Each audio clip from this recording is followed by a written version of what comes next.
Bab 1264. Karena aku tidak suka padamu. Di kedalaman pegunungan yang tidak diketahui, warrior yang terbaring di atas batu halus, matanya tertutup dan dalam keadaan koma. Di sebelah kirinya adalah hutan lebat, dan beberapa puluh meter jauhnya dari di sebelah kanannya, ada air terjun yang mengalir dari puncak gunung. Di samping warrior yang adalah Kenziye. Pada saat ini, mata Kenziye jatuh pada warrior yang. Melihat warrior yang, wajah Kenziye tidak menampakkan ekspresi apapun, wajahnya tenang, tapi hatinya seperti gelombang laut. Warrior yang membunuh ketua paviliun ribuan pembunuh, keberadaan yang pernah dia idamkan. Dia telah berada di paviliun ribuan pembunuhan selama bertahun-tahun, tetapi dia tidak pernah berani melakukannya, karena dia tahu seberapa kuat lawannya. Dan sekarang, ketua paviliun ribuan pembunuh sudah mati, dan mati di tangan pria yang hanya setengah kaisar ini. Dia bisa melihat dengan jelas dalam pertempuran sebelumnya, kekuatan warrior yang jelas lebih lemah dari ketua paviliun ribuan pembunuh. Tapi dia menang. Mengapa? Karena warrior yang kejam, dia kejam terhadap musuh, dan bahkan lebih kejam pada dirinya sendiri, dan yang terpenting adalah dia tidak takut mati. Pada saat-saat terakhir, ketua paviliun ribuan pembunuh dan warrior yang berjuang sampai mati. Sebenarnya ketua paviliun ribuan pembunuh sudah terkena mental, bagaimana tidak?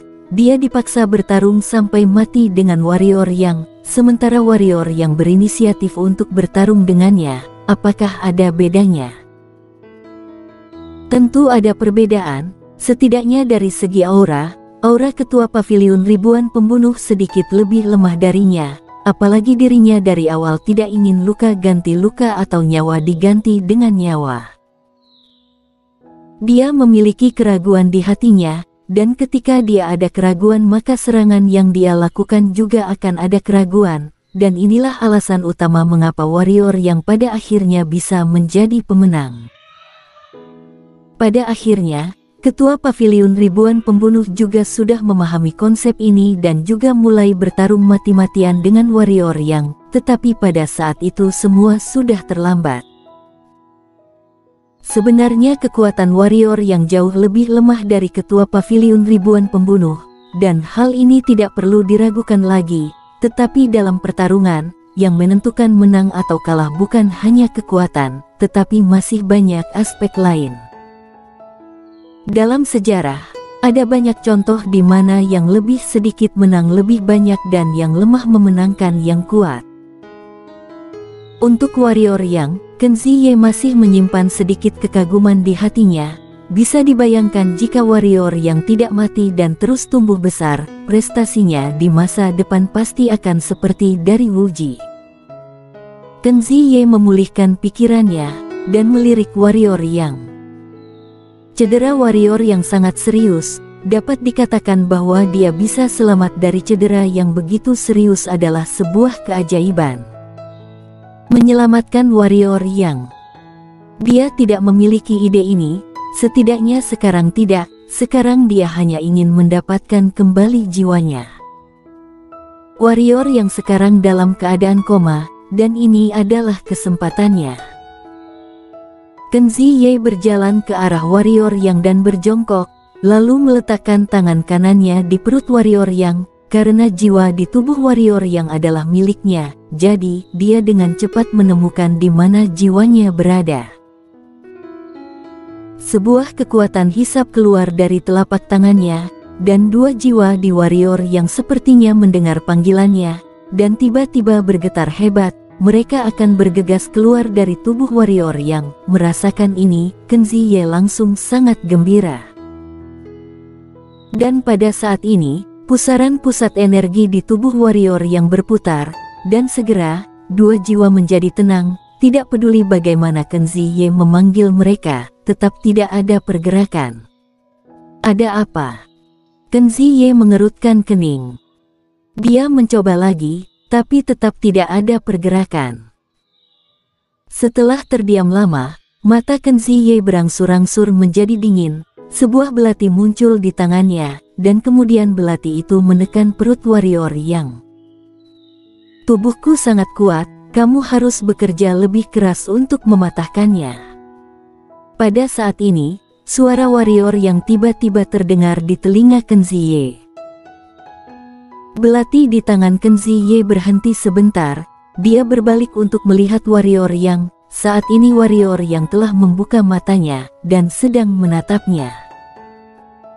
Keduanya saling memandang untuk beberapa waktu, dan Kenziye menyingkirkan belatinya, lalu berdiri dan berkata, "Aku akan menyembuhkanmu. Karena kamu sudah bangun, kamu bisa menanganinya sendiri. Menyembuhkanku." Warrior yang melirik Kenziye, dia secara alami tidak percaya dengan omong kosong itu. Jika dia terlambat sadarkan diri, wanita itu mungkin akan menusuknya. Karena kamu sudah bangun dan aman, maka kembalikan jiwaku kepadaku, kata Kenziye tiba-tiba. Tidak. Warrior yang menggelengkan kepalanya dengan tegas.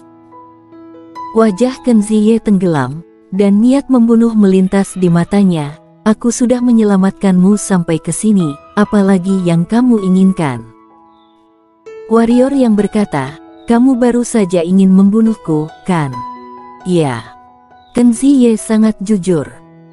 Warrior yang berkata, lihat, aku sekarang terluka berat, dan tidak memiliki kekuatan untuk melawanmu. Jika aku mengembalikan jiwamu, kamu pasti akan membunuhku, benar kan? Kenziye memandang warrior yang untuk waktu yang lama, dan kemudian berkata, apa yang kamu inginkan? Sangat sederhana. Warrior yang berkata, aku akan mengembalikan jiwamu setelah aku pulih, dan aku tidak akan pernah mengingkari janjiku. Apakah kamu bercanda? Kenziye tiba-tiba berjongkok dan menatap warrior yang, dengan lukamu yang seperti ini, tidak akan pulih dalam waktu cepat, setidaknya membutuhkan waktu setengah bulan, ditambah lagi tidak ada harta langit dan harta bumi, kamu bisa pulih. Bagaimana kamu bisa pulih? Aku beritahu kamu, aku tidak akan menjagamu selama setengah bulan. Sehari. Warrior yang berkata, lindungi aku selama sehari, dan setelah sehari, tidak peduli apakah lukanya pulih atau tidak, aku akan mengembalikan jiwamu kepadamu, bagaimana? Sehari, apakah kamu yakin? Kata Kenziye. Yakin. Kata warrior yang. Kenziye memandang warrior yang untuk waktu yang lama, dan kemudian berkata, oke, aku melindungimu selama sehari. Beri aku batu kecubung, kata warrior yang. Kenziye melirik warrior yang, dan ketika dia menggerakkan pergelangan tangannya, ratusan batu kecubung muncul di samping warrior yang. Suapi aku, kata warrior yang. Kamu jangan keterlaluan ya. Tatapan Kenziye sangat buruk. Warrior yang berkata, kamu lihat sendiri, apakah aku sekarang masih bisa bergerak? Dia memang tidak berbohong. Setelah pertarungan dengan ketua paviliun ribuan pembunuh, energi hitamnya kelelahan dan akhirnya pingsan, sehingga bukan hanya tidak sembuh, tapi ada tanda-tanda semakin parah. Kenziye memandang warrior yang, dadanya naik turun, tampak kesal. Pada akhirnya, dia mengambil batu kecubung dan menyuapinya ke mulut warrior yang. Karena dia tahu bahwa jika cedera warrior yang tidak pulih sedikit pun, dia tidak akan mengembalikan jiwanya padanya. Warrior yang juga tidak sungkan, dia membuka mulutnya dan makan, batu kecubung masuk ke perutnya, pusaran pusat energi tiba-tiba berputar. Tidak lama kemudian, energi hitam berubah dan diserap oleh pusaran pusat energi, dan jejak terakhir dari energi ungu meluap dari pusaran pusat energi. Ketika energi ungu muncul, tubuh warrior yang seperti hujan lebat di musim kemarau yang panjang, dan langsung menyerap energi ungu ini. Dan Kenzie yang bertanggung jawab memberi makan batu kecubung warrior yang tentu saja tidak cukup jika hanya memberinya makan. Batu kecubung di sekitar warrior yang mulai menyala, dan kemudian berubah menjadi energi spiritual dan langsung menuju ke arah warrior yang. Nona Kenzie, kamu telah membalas dendam terbesarmu, apa rencanamu selanjutnya? Tanya warrior yang. Kenzie melirik warrior yang dengan ringan dan berkata, apa hubungannya denganmu? Warrior yang berpikir sejenak, lalu berkata, Nona Kenzie, kamu sekarang adalah pendekar ketiadaan, bisa dibilang itu adalah kelompok orang terkuat di dunia ini. Aku ingin bertanya, dengan kekuatanmu ini, apakah kamu pikir kamu dapat mematahkan mantra langit ini dan pergi ke wilayah luar? Apa maksudmu? Kenzie bertanya pada warrior yang sambil menyuapi sebuah batu kecubung ke mulutnya. Warrior yang menelan batu kecubung yang disuapi oleh Kenzie, dan berkata, kamu tidak bisa mematahkan mantra dunia ini, tapi aku bisa. Konyol, hanya. Sebuah seringai muncul di sudut mulut Kenzie, saat dia hendak mengatakan sesuatu. Sarkasme di sudut mulutnya menjadi kaku, dan akhirnya perlahan menghilang, dan dia yang hendak berkata juga tiba-tiba berhenti. Sejak benua penjara mengalami bencana, tak terhitung banyaknya master yang ingin menembus mantra langit dan bumi lalu pergi ke wilayah luar, namun selama bertahun-tahun, tidak ada yang berhasil. Ketika warrior yang berkata dia bisa, reaksi pertamanya adalah geli, karena bagaimana warrior yang bisa melakukan hal-hal yang tidak bisa dilakukan oleh master pendekar yang tak terhitung jumlahnya. Namun tak lama kemudian, dia tiba-tiba teringat satu hal, yaitu warrior yang sekarang hanya setengah kaisar. Dia memang tidak bisa melakukannya sekarang, tapi nanti. Bagaimana dengan dia yang kemudian mencapai pendekar kaisar? Mencapai pendekar kaisar tidak dapat melakukannya, tetapi bagaimana dengan orang yang mencapai pendekar ketiadaan? Memikirkan hal ini, Kenzie melirik warrior yang, tetapi tidak berbicara. Warrior yang kembali berkata, Nona Kenzie, dunia ini adalah sangkar para tahanan, siapa tahanan itu? Sebenarnya, tahanan itu adalah kalian para master pendekar ketiadaan. Mengapa? Karena mau itu pendekar suci atau pendekar kaisar, mereka dapat terus berkembang di dunia ini, mereka dapat terus meningkatkan kekuatan dan umur mereka. Tetapi bagaimana dengan kalian? Bisakah kalian terus meningkat di sini? Tidak. Dunia ini tidak dapat menampung kalian dan tidak dapat mendukung kalian. Jika kalian ingin terus menerobos dirimu sendiri, kalian harus pergi ke wilayah luar, benar kan? Kami tidak bisa keluar, kamu juga belum tentu bisa keluar. Kata Kenzie, dan mengambil sepotong batu kecubung lagi dan menyuapi ke mulut warrior yang.